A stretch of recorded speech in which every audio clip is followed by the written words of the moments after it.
February 1943. The Baltic Sea stretched out in a cold, gray expanse, ice and fog merging into a seamless horizon. Karl-Heinz Zimmermann, a young officer of the Kriegsmarine, stepped onto the deck of the training U-boat with measured precision. The crisp wind bit at his face, yet he remained still, eyes scanning the horizon, mind immersed in calculation. He was a man molded by discipline, the product of a military tradition steeped in honor, duty, and the strict hierarchies of command. Born in 1915 in Hamburg, Zimmermann had grown up along the Elbe River, watching ships sail to distant ports. From a young age, the rhythm of engines, the discipline of sailors, and the vastness of the sea instilled a fascination with naval life. He joined the Kriegsmarine at 18, seeking adventure, purpose, and a sense of belonging. His early years were rigorous: physical endurance, tactical studies, and the strict codes of military conduct shaped him into a competent officer, respected by peers and mentors alike. By 1940, Zimmermann was fully immersed in the submarine arm, the U-boat fleet that had become a central instrument in Germany's naval strategy. The Atlantic War was intensifying, and every officer was acutely aware of the perilous balance between aggression and survival. Training exercises were relentless, focusing on torpedo accuracy, silent navigation, and stealth maneuvers. Every command, every decision carried the weight of life and death. Zimmermann quickly distinguished himself. His superiors admired his precision, calm under pressure, and ability to inspire confidence among his crew. Submarine warfare was not merely technical, it demanded psychological acuity. Officers and crew had to anticipate enemy movements, calculate probabilities, and endure the claustrophobia of life beneath the waves. Zimmermann thrived in this environment, blending intellect and instinct with a deep sense of responsibility.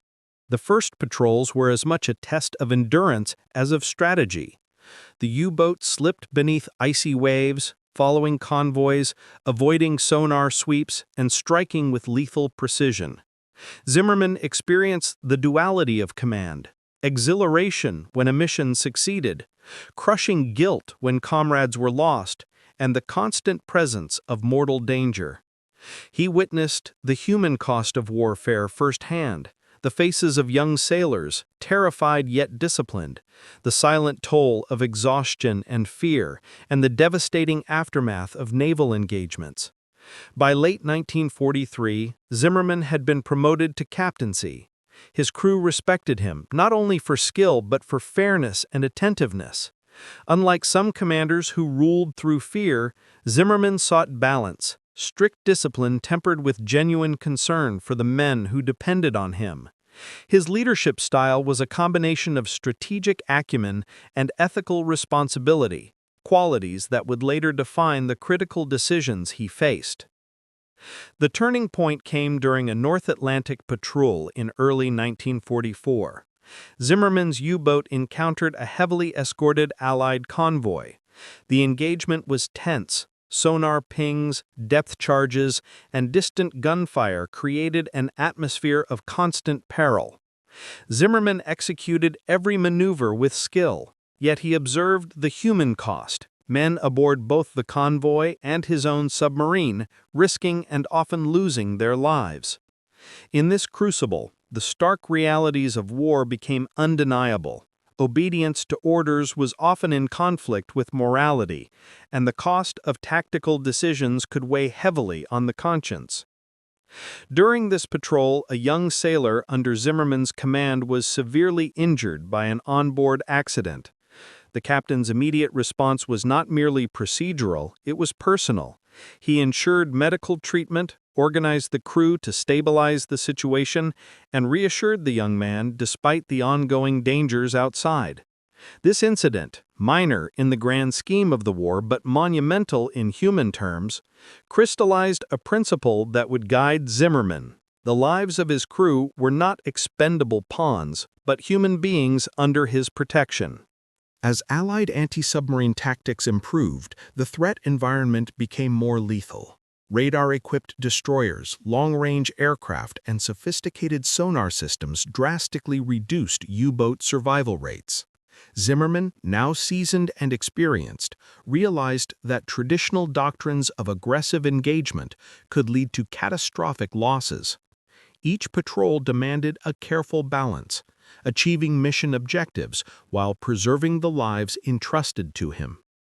The stakes had never been higher, and each decision carried unprecedented moral weight. By mid-1944, Zimmerman faced a defining challenge. During a reconnaissance mission in the North Sea, he detected a squadron of Allied destroyers advancing with coordinated precision. The U-boat was vulnerable, and engagement would almost certainly result in destruction and loss of life. Zimmerman weighed his options: attempt evasive maneuvers and risk detection, fight a nearly hopeless battle, or consider an extraordinary measure: surrender.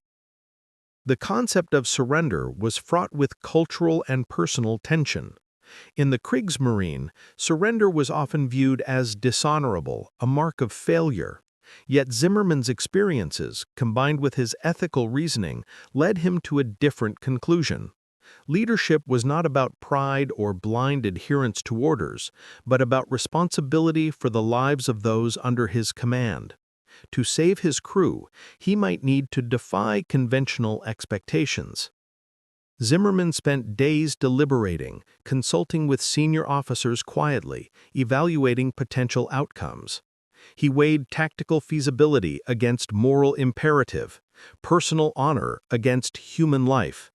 Every variable, every contingency was considered. The decision required foresight, courage, and an understanding that true leadership might demand unconventional action. Meanwhile, the crew, largely unaware of the depth of their captain's internal deliberations, continued daily routines, monitoring sonar, maintaining engines, and preparing torpedoes. Zimmerman's calm demeanor masked the monumental cognitive and emotional processes underway. His ability to project confidence while grappling with moral uncertainty exemplified the rare intersection of skill, intelligence, and conscience. The months of preparation, experience, and reflection culminated in a refined understanding of command. Survival, preservation of life, and moral responsibility could, in extraordinary circumstances, supersede conventional notions of duty. Zimmerman was ready to make a choice that would define not only his career, but also the lives of the 36 men aboard his U-boat. As Section 1 concludes, the stage is set. The North Sea, fraught with danger and uncertainty, lies ahead. Zimmerman's decisions will soon confront the ultimate test, the moment when morality, strategy, and human responsibility intersect against the unyielding machinery of war. The choice to surrender, long contemplated and carefully prepared, looms on the horizon, ready to transform both history and the lives of all those under his command. The North Sea, the surrender, and moral courage. March 3, 1945. The North Sea was a gray expanse of cold, rolling waves, mist hanging low over the water. U-995 sliced through the icy swells, steel hull groaning with each turn, sonar screens flickering in the dim light of the control room. Captain Karl-Heinz Zimmermann stood at the helm, eyes scanning the horizon, every nerve alert. The war was in its final stages, yet the seas were more dangerous than ever. Allied destroyers, equipped with advanced radar and sonar, prowled the waters relentlessly. Any misstep could mean total annihilation. Zimmerman's mind was occupied not by strategy alone, but by the human lives under his command. 36 men depended on him, not on orders from Berlin, not on abstract notions of duty, but on his judgment, his courage, and his clarity of thought. Over the months, he had witnessed the slow attrition of German submarines, friends lost to depth charges, convoys destroyed, and the relentless expansion of Allied control. Every patrol reminded him that survival was increasingly improbable. As the U-boat navigated through treacherous waters, an incoming sonar signal indicated multiple Allied destroyers closing in. Zimmerman knew the mathematics. Engaging would almost certainly result in the destruction of his vessel and the death of all aboard. Evasion was theoretically possible, but unlikely given the technology the Allies now wielded. In this crucible, the captain faced a choice that would test not only tactical acumen, but moral courage. Continue the fight and risk total loss, or surrender in a controlled manner to save his crew? The decision weighed heavily, yet it was informed by years of experience and ethical reflection. Zimmerman gathered his senior officers in the cramped control room, speaking in calm, measured tones. We can fight and likely die. Or we can surrender, preserve our lives, and survive this war together. There was no hesitation, no moral ambiguity among the officers. They understood both the reality and the responsibility. The decision, though extraordinary in the context of German military culture, was clear. Human life must take precedence over abstract notions of honor. Preparation for surrender was meticulous. Zimmerman ensured that all systems were stabilized, weapons secured, and communication protocols ready. Each crew member was briefed on the procedure, instructed to maintain calm, and reminded that panic could jeopardize everyone. The conning tower, the deck, and all compartments were organized for controlled compliance. The tension was palpable, yet discipline prevailed, a testament to Zimmerman's leadership. On March 5, 1945, U-995 surfaced at a calculated point in the North Sea, signaling compliance with surrender protocols. Flags were raised, and radio transmissions sent announcing the intention to surrender. Allied destroyers responded cautiously, advancing with strategic precision, weapons at the ready, but prepared to enforce the surrender without bloodshed. Zimmerman's execution was flawless. The U-boat moved deliberately, every crew member aware of their role, every action calculated to ensure safety. The boarding of U-995 was a tense but orderly affair. Allied sailors, wary of traps or scuttling attempts, approached with caution. Zimmerman maintained strict control over his men, ensuring that no incident escalated. The crew's compliance and professionalism impressed the Allies. Their calm demeanor under extreme stress reflected not cowardice, but disciplined courage. Officers exchanged measured words, checked identification, and secured the submarine while maintaining respect for the humanity of those aboard. The surrender marked not just the survival of 36 men, but a profound ethical statement.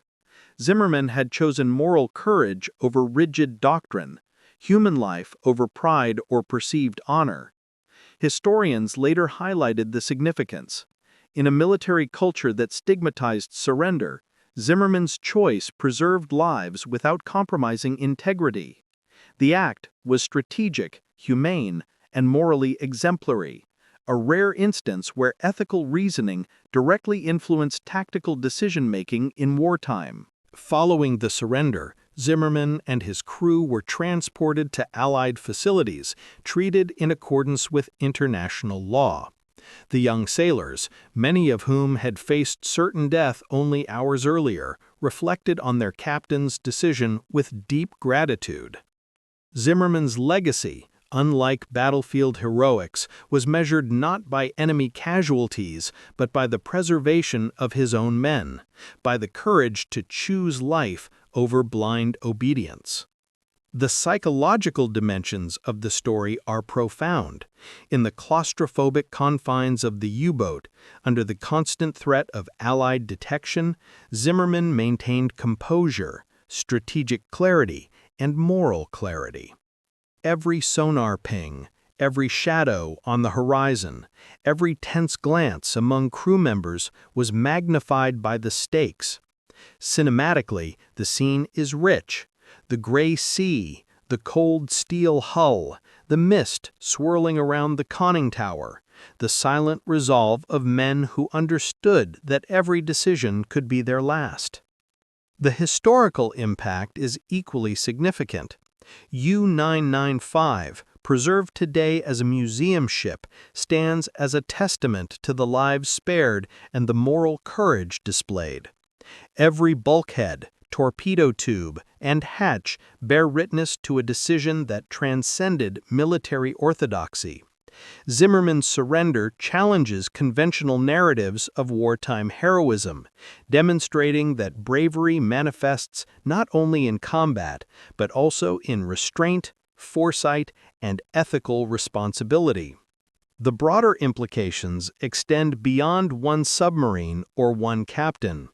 Zimmerman's actions highlight the human capacity for moral reasoning even in the most dehumanizing circumstances. They remind us that warfare is not only a contest of technology and strategy, but also of conscience, responsibility, and courage. By choosing to preserve life rather than pursue feudal glory, Zimmerman modeled leadership that prioritizes humanity over ideology. Cinematically, the narrative unfolds through contrast and tension. The gray expanse of the North Sea mirrors the uncertainty and danger. The U-boat's steel frame, both a sanctuary and a coffin. The tension among sailors, juxtaposed with the calm, deliberate actions of their captain. Every element, the mist, the sonar pings, the distant silhouette of destroyers, contributes to an immersive, emotionally resonant story. The audience experiences both the strategic complexity and the human stakes of Zimmerman's decision. Ultimately, the U-boat captain who surrendered to save his crew is a story of leadership, moral courage, and the human dimension of warfare. Zimmerman's choices preserved lives, demonstrated ethical responsibility under extreme duress, and left a legacy that endures in history, scholarship, and public memory. He exemplified the profound truth that heroism is not solely measured in combat victories, but also in the deliberate, principled actions that save lives and uphold conscience in the midst of conflict. The final scene is quiet yet powerful. U-995, under Allied escort, sails toward a future beyond war. Inside, the crew reflects on survival, leadership, and the enduring impact of a captain who understood that the greatest victory is often the preservation of humanity. The North Sea, once a theater of relentless danger, becomes a silent witness to courage, tempered by conscience, a testament to the enduring power of moral choice in history's darkest hours.